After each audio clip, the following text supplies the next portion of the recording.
The Lord's Prayer has long echoed through the corridors of churches and homes, a comforting recitation during moments of despair. Yet, how often do we pause to consider that its words, while simple, carry layers of meaning that reach far beyond mere religious tradition? What if this prayer could guide us through the complexities of our emotional lives? If we take a moment to reflect, we might just realize that these ancient lines invite a profound exploration of our inner landscape. Dr. Elisabeth Kübler-Ross, a pioneer in understanding human suffering, proposed a groundbreaking model that recognizes the stages of grief: denial, anger, bargaining, depression, and acceptance. These stages are not rigid, nor do they follow a linear path.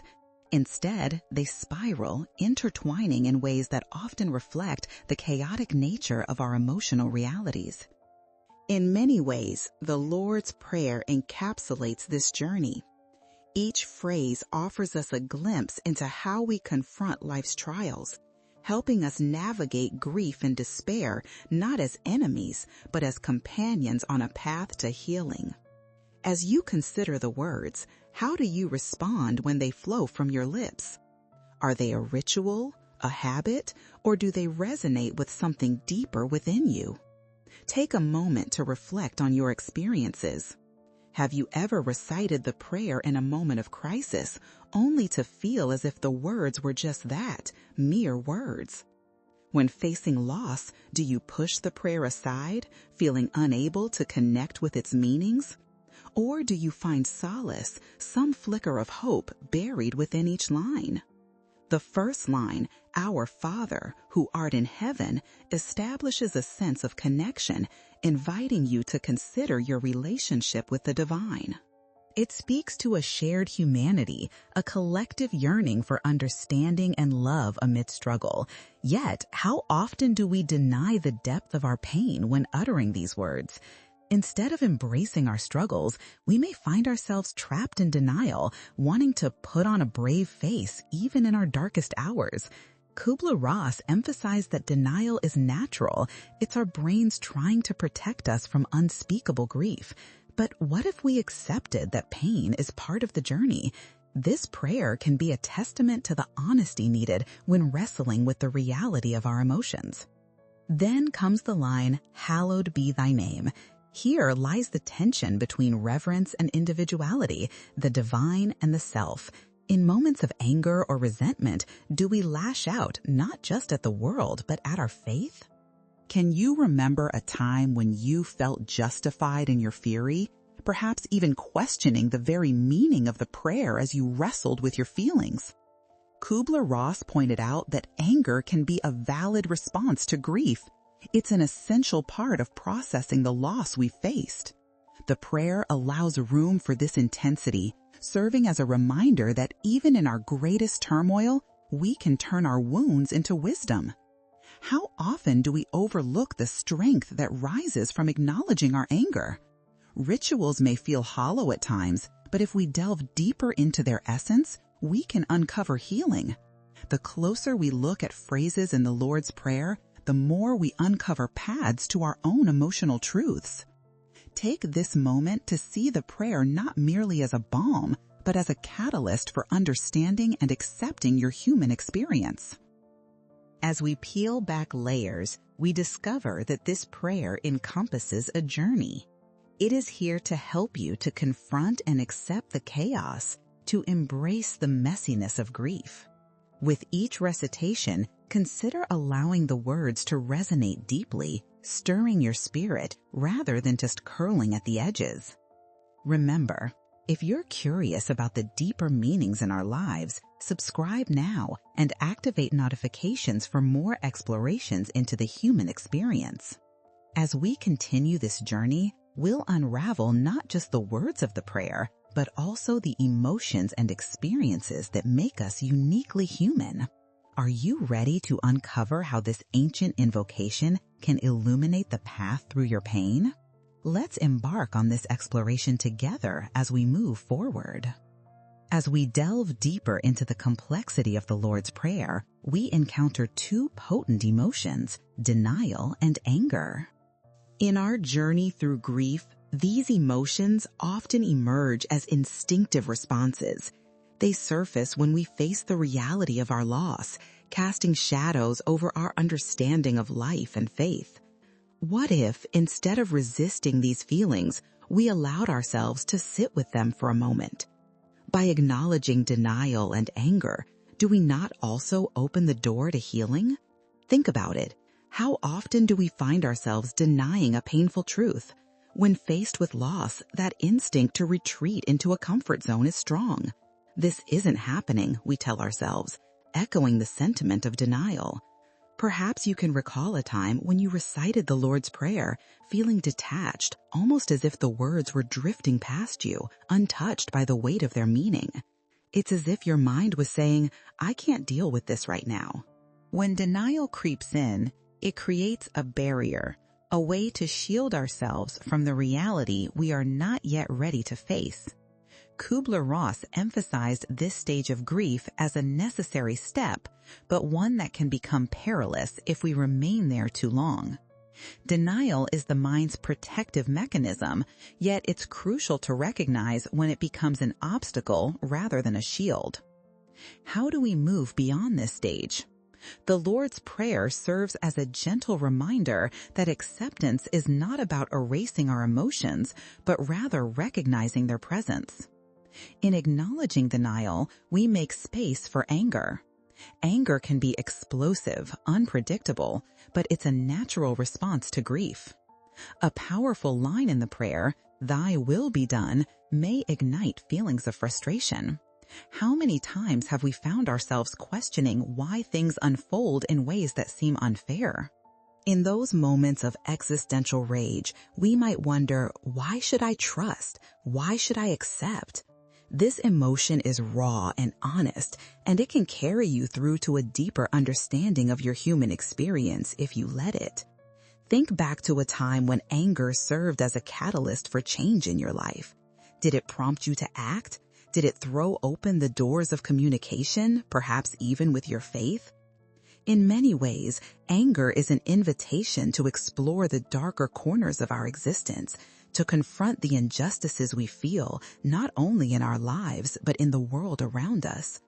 Kübler-Ross validated this experience, encouraging us to embrace our anger as part of the grieving process. She recognized that it's okay to be angry with God, with life, and even with ourselves. The Lord's Prayer can contain these wild emotions, cradling them until they transform into something more. Have you felt your anger subside into a moment of clarity, a deeper awareness that perhaps, just perhaps, grief is shared among many? Like a candle flickering in the darkness, our frustrations, when laid bare in prayer, can illuminate the realities we struggle to grasp.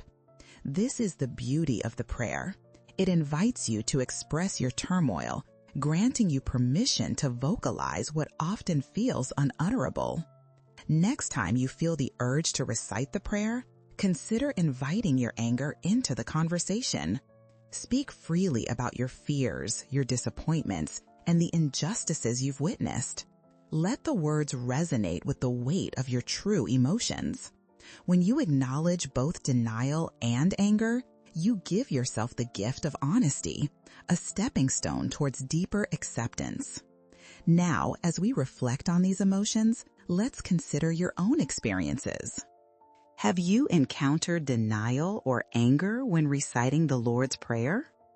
How did it shape your understanding of the prayer's significance? It's important to share these stories as they connect us all in our shared human experience. Leave a comment below to share your experience. By connecting through our struggles, we can uplift one another and recognize the complexity of our emotions while journeying through grief.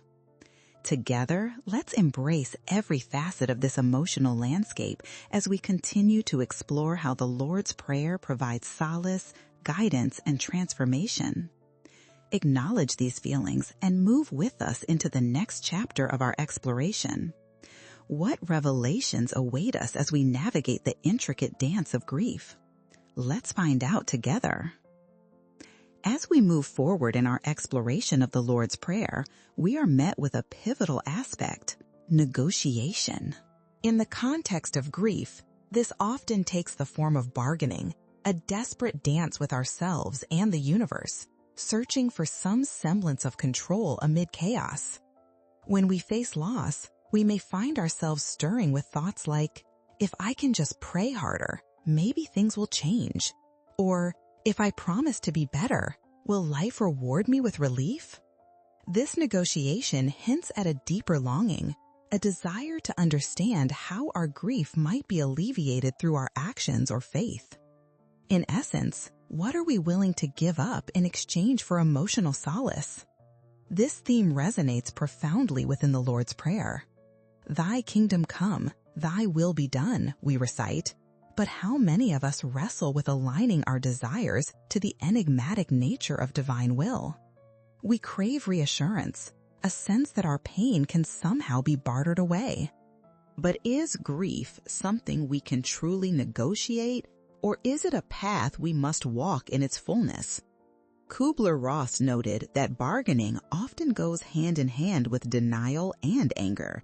It thrives on the hope that if we could just find the right words or actions, we might make sense of our pain. This fervent wish to regain control can lead us to engage in what feels like a spiritual transaction.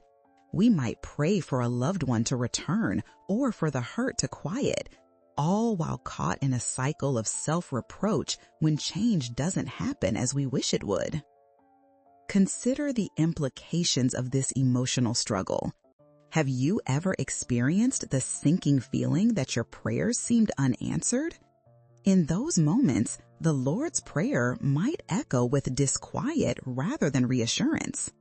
The plea for God's will can sometimes feel like an acceptance of fate that we're not ready to accept, fueling feelings of hopelessness and despair. However, what if we began to view these negotiations as opportunities rather than limitations? The yearning to seek understanding through prayer can lead to profound revelations. Each phrase of the prayer becomes a bridge to greater insights about ourselves. It invites you to ponder, what do I truly want? What am I willing to embrace in this journey? When we shift our focus from merely seeking answers to engaging honestly with our emotions, the Lord's Prayer transforms into a roadmap rather than a ledger of swaps. Recognizing the disparity between what we want and what we need is essential in this grief-embracing process. Give us this day our daily bread. In this plea lies a subtle yet significant reminder to focus on the present, to cultivate gratitude for what we have right now, even amidst the tumult of emotions.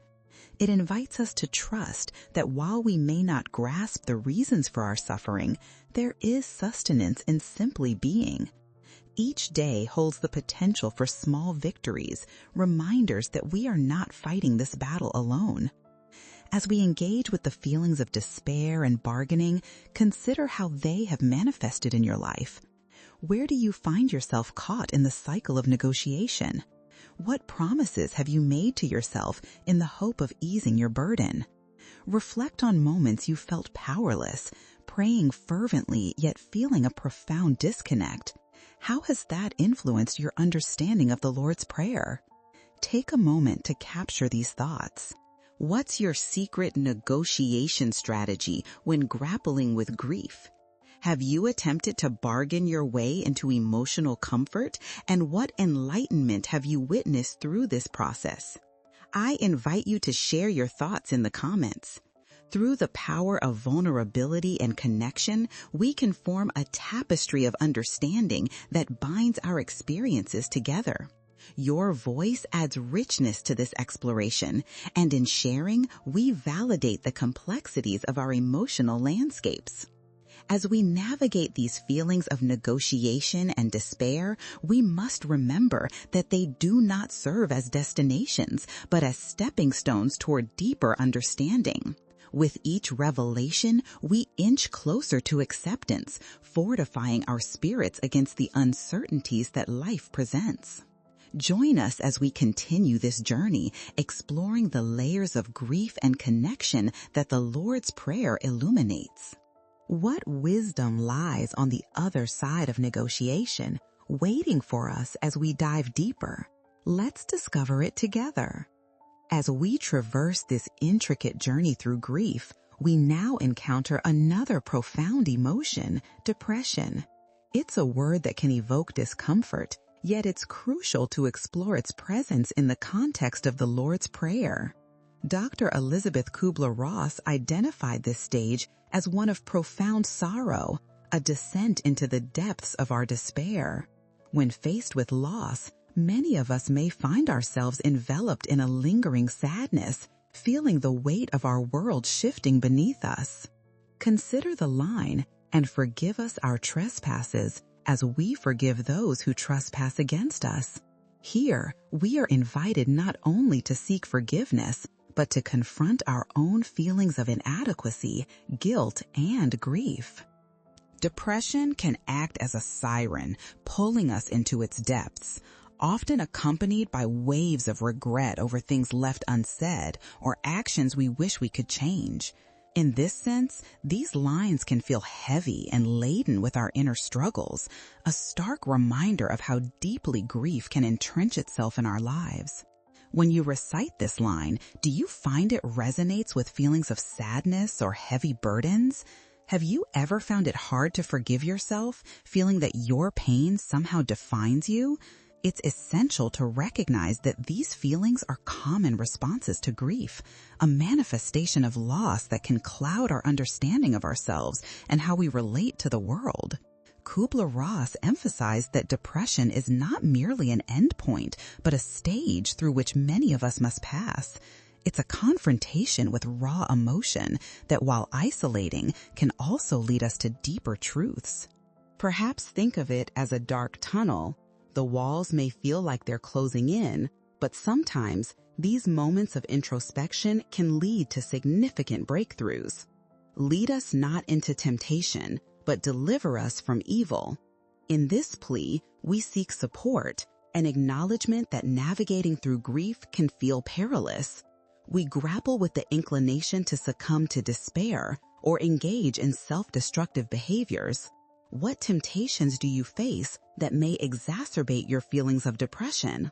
Are there moments when hopelessness feels more comfortable than the effort required to seek healing? As we explore the notion of depression, consider locating its roots in your own experiences.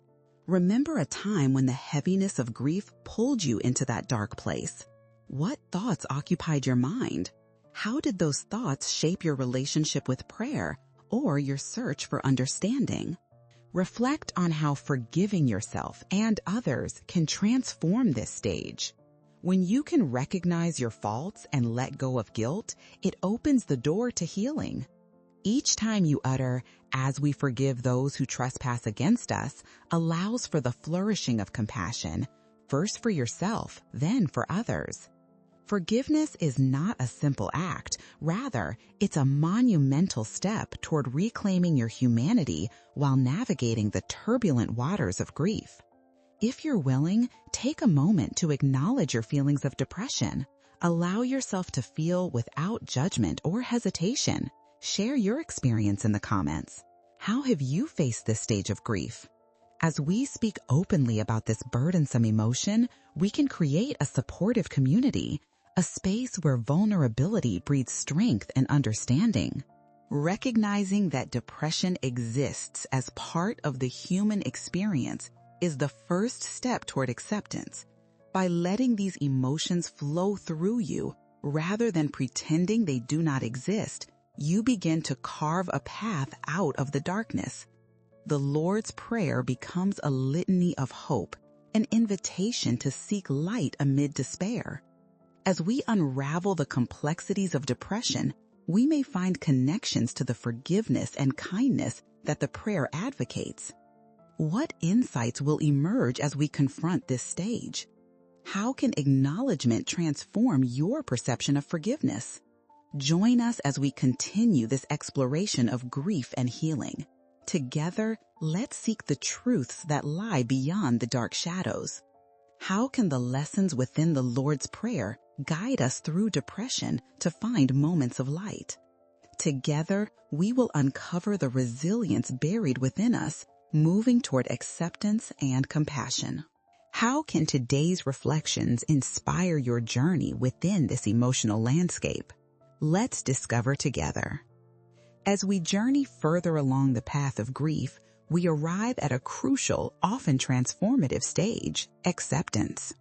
Within the framework of the Lord's Prayer, acceptance can also be framed as a profound understanding, a willingness to confront the reality of our loss without denial or resistance. It is here that we find the pivotal phrase, "For thine is the kingdom, the power, and the glory forever." What does it mean to accept the complexities of life, including our pain? Across many cultures and belief systems, acceptance is heralded as a spiritual liberation. It invites us to acknowledge our experiences without fearful clinging or desperate avoidance. It compels us to recognize the fullness of our emotions, both light and dark, as integral to our human narrative. However, acceptance doesn't suggest resignation. Instead, it embodies a passionate engagement with life as it unfolds. Kübler-Ross highlighted that acceptance does not necessarily mean we are okay with our pain. Rather, it allows us to integrate it into the fabric of who we are. Imagine the process as crafting a quilt, piecing together a multitude of patterns and textures that represent moments of joy, sorrow, and everything in between. Each square contributes to the beauty of the entire blanket you can wrap around yourself amid the cold. In the context of our experiences, we may think of acceptance as a release. When you say, "For thine is the kingdom," you might visualize a lay of land that stretches infinitely, where nature thrives and flows with cycles of birth, life, and death. How might the acceptance of loss expand your understanding of the world? By recognizing the sovereignty of the universe and our place within it, we can start to see our pain not merely as an obstacle, but as part of a broader tapestry woven with love, grief, and ultimately wisdom. Consider a moment when you felt a flicker of acceptance amid your grief. How did that shift your perspective? Did it bring you closer to peace or perhaps even clarity? Acceptance often arrives quietly, sometimes after engaging with intense emotions like denial, anger, or depression. Imagine your emotions as waves that crash upon the shore. Some are loud and fierce, while others ripple gently. In time, as the waters recede, they reveal a smooth, resilient surface. In this way, acceptance becomes a process of clearing away the tumultuous emotions to recognize the beauty that lies beneath. This intimate relationship with the Lord's Prayer allows us to confront the lessons woven throughout our experiences. "Thy will be done" may become a mantra of acceptance, a reminder that we are active participants in a larger journey while letting go of the need to control every outcome. It offers an invitation to surrender, to trust that there is a reason for the ebb and flow of life, even when it seems tumultuous. Have you ever reached a place in your grief where acceptance began to soften the edges of your pain? How did you navigate from the storm into the stillness? Recognizing these moments can deepen your connection with yourself and the world around you. I encourage you to reflect on how acceptance has played a role in your journey. It might be beneficial to express these experiences, either in written form or as a comment below. Sharing your journey fosters connection and understanding, illuminating pathways for others still navigating their own grief. As we edge closer to acceptance, it creates fertile ground for compassion. It allows you to extend grace not only to yourself, but to others around you. Acceptance is not just a personal act. It can ripple outward, impacting relationships and how we interact with the world. Picture acceptance as the sun breaking through after a stormy day. It warms the earth, nurturing growth and resilience. Each of us possesses a unique approach to navigating grief and the acceptance that follows. It's essential to honor your individual process while recognizing that acceptance is not a final destination. Rather, it is an ongoing practice. Just as the Lord's Prayer can become an infinite source of wisdom, so too can acceptance transform our understanding of life's complexities. As we continue through this journey, let's explore what lies ahead. The realization that acceptance can lead to renewed horizons, a space for hope and love to flourish amid grief. In what ways can you cultivate acceptance in your life moving forward? Let's seek to discover how embracing acceptance can illuminate our paths through the shadows of sorrow and toward the light of understanding. Together, let's walk this path, uncovering the strength that resides in acceptance and the beauty that springs from it. What awaits us on the other side? Let's uncover that together. As we delve deeper into our exploration of grief, acceptance leads us to a pivotal transformation, the call to action, an awakening not just within ourselves, but within our relationships and communities. The essence of this transformation lies in how we choose to engage with the world post-acceptance. The powerful line, "For thine is the kingdom, the power, and the glory forever," resonates with the possibility of moving beyond personal grief to embrace a life that celebrates connection, empathy, and purpose. This is where we find our strength. It is an invitation to act, to embody the compassion and understanding we've cultivated through our struggles. Imagine the world through a lens of shared experience. When you accept your journey, you create space for others to be heard, seen, and validated. Grief, while often isolating, can also serve as a powerful connector, a bond that links us to others navigating similar paths.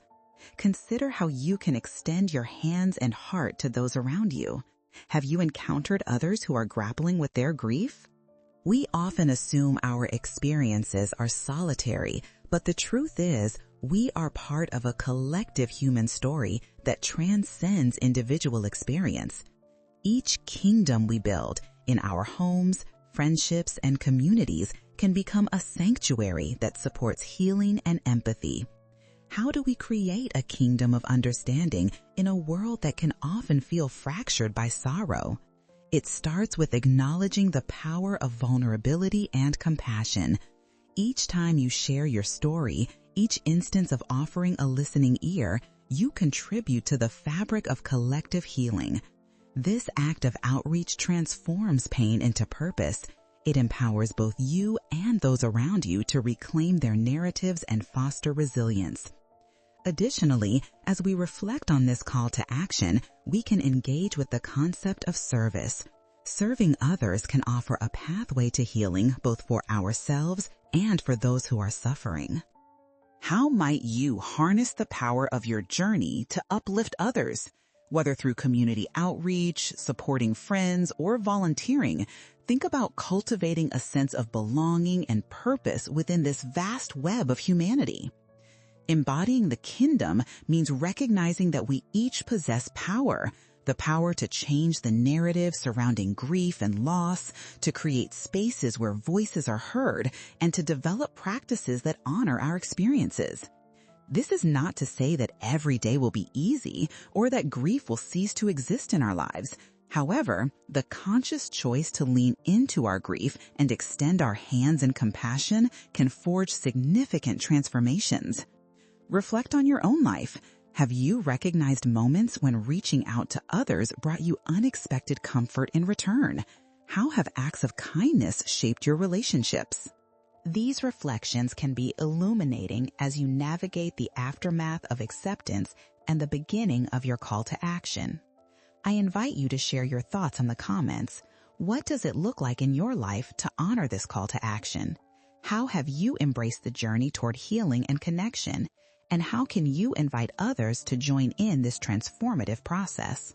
The journey toward collective healing invites us into conversations that empower us to define our grief not just as a point of loss, but as a launching pad for love, compassion, and action. Just as faith guides you, the Lord's Prayer can be a living testament to the intertwining of hope and action, a catalyst for profound change within. How can your acceptance shape the ways in which you reach out to others? Together, let's explore how the power of grief can illuminate your path toward creating a legacy of empathy and connection.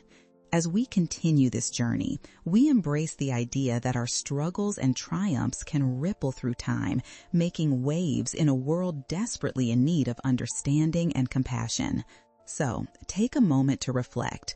What legacy do you wish to create through your grief? How can embracing your path toward acceptance empower you to extend grace, first to yourself and then to others? Let's uncover the potential that lies within each of us to transform our experiences into a unified kingdom of healing, love, and understanding. In what ways can we support one another in this sacred journey? Let's explore this together. As we approach the culmination of our exploration, we arrive at a powerful realization rooted in the understanding of grief and acceptance. It's a profound invitation to create a life that honors not just our experiences, but also the connections we cultivate with others. The essence of this journey crystallizes in the notion that from grief can arise something extraordinarily beautiful, the transformative power of love and understanding. In the context of the Lord's Prayer, we find a call not merely to acknowledge our pain, but to transcend it. The phrase Amen serves as a poignant reminder of faith and closure, encapsulating our aspirations and desires. When we say Amen, we affirm our trust in the journey of life. It's a declaration that we accept, embrace, and give thanks for the lessons learned, even amidst hardship. Reflect for a moment on your own experience with the word Amen. What does it signify for you when you say it? Is it simply an ending, or does it close one chapter while opening another? This simple yet profound word becomes a bridge between the challenges we face and the healing that follows. It encapsulates the hope that blossoms out of grief, while acknowledging that the journey toward understanding is ongoing and unending. As we reflect on how to honor our experiences meaningfully, consider how you can share your story. Each of us carries a unique narrative shaped by our losses and victories. How might sharing your journey illuminate the paths of others? Through storytelling, we weave our lives into the broader human experience, creating a tapestry of collective healing. Think back to those pivotal moments when someone's story touched your heart. Perhaps it inspired you, gave you strength in your own battles, or reminded you that you are not alone. This is the power of shared experiences, offering hope and connection even in the darkest times. How can you become a beacon of hope for someone navigating their own grief? What experiences can you channel to spark light in another's life? As we ponder these questions, let's also reflect on the tangible actions we can take moving forward. Forgiveness, compassion, and connection become our guiding principles. What does it look like to actively practice these within your daily life? You might find simple yet profound opportunities to show kindness, whether in small gestures or significant commitments. Maybe it's a call to an old friend who feels lost, reaching out to check in. Perhaps it's volunteering at a local organization dedicated to supporting those in grief. Acts of compassion ripple outward, creating waves of connection that extend beyond ourselves, nurturing a community of understanding and resilience. Together, let's embrace the transformative experience of grief as an opportunity to cultivate something sacred, to build a legacy rooted in love, hope, and empathy. As you move forward, consider how your journey of grief can inspire others to embrace their own. By sharing your story, you create a circle of connection, allowing the healing to flow freely among us. What legacy do you wish to impart?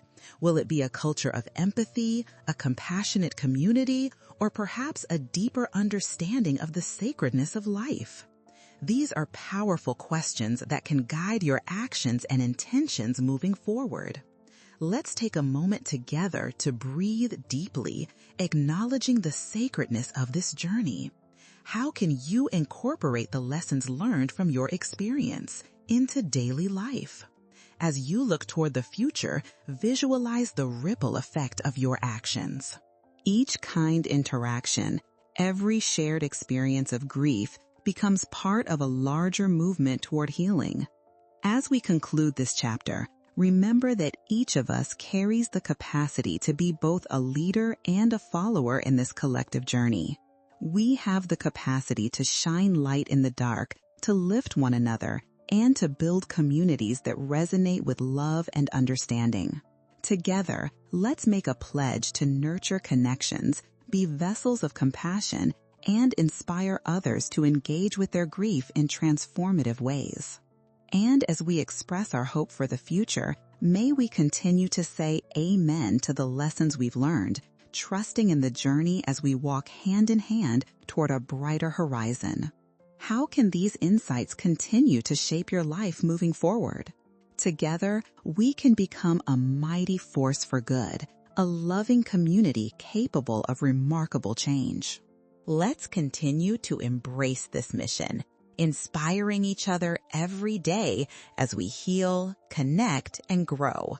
What awaits us on this beautiful journey? Together, let's unveil that potential and step into the light of understanding and love.